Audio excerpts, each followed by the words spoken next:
ओम नमः शिवाय। शिव मार्ग में आप सभी का स्वागत है।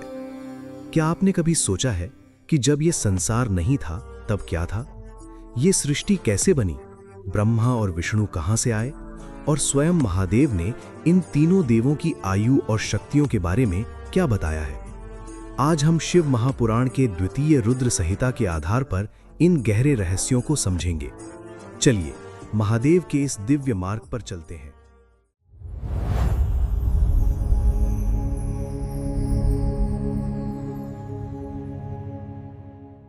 ब्रह्मा जी नारद जी को बताते हैं कि महाप्रलय के समय जब न सूरज था, न चांद, न पृथ्वी और न ही जल, बस चारों तरफ घोर अंधेरा था। उस सन्नाटे में केवल एक ही तत्व था, परम पुरुष महादेव। उन्होंने अपनी इच्छा से अपने शरीर से एक शक्ति प्रकट की जिसे हम माया या प्रकृति कहते हैं। महादेव ने इसी शक्ति के साथ मिलकर आनंद वन बनाया, जिसे आज हम काशी के नाम से जानते हैं। ये वो दिव्य स्थान है जो प्रलय में भी कभी नष्ट नहीं होता। सृष्टि का भार सौंपने के लिए महादेव ने अपने अंश से एक अद्भुत पुरुष को प्रकट किया, जिनका नाम विष्णु रखा गया। विष्णु जी ने हजारों वर्षों तक तपस्या की। उन्हीं की नाभि से एक विशाल कमल उत्पन्न हुआ और उस कमल से मेरा यानी ब्रह्मा का जन्म हुआ।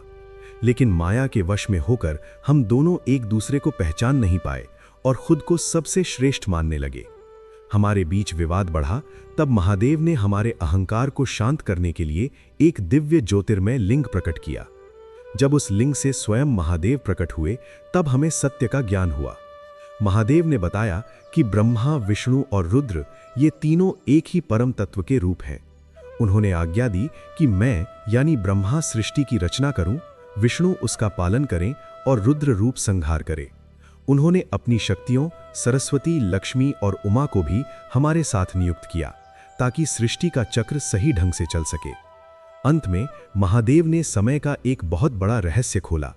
उन्होंने बताया कि हम देवताओं की आयु क्या है। ब्रह्मा का एक दिन हजारों युगों का होता है और मेरी पूरी 100 साल की आयु भगवान विष्णु का मात्र एक दिन है।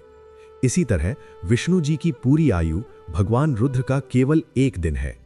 लेकिन स्वयं महादेव समय और सीमाओं से परे हैं, वे अक्षय हैं। शिव महापुराण के अनुसार जो भी इस कथा को सुनता है या शिवलिंग की पूजा करता है, उसे जीवन में सुख और मृत्यु के बाद मोक्ष मिलता है। भक्तों, ये था शिव महापुराण का वो दिव्य ज्ञान जो हमें सृष्टि के आरंभ की याद दिलाता है। अगले वीडियो में हम इसके आगे की कथा जानेंगे। अगर आपको ये जानकारी अच्छी लगी हो तो वीडियो को लाइक करें और शिव मार्ग परिवार का हिस्सा बनने के लिए सब्सक्राइब करें। कमेंट्स में हर हर महादेव जरूर लिखें। महादेव आप सबका कल्याण करें।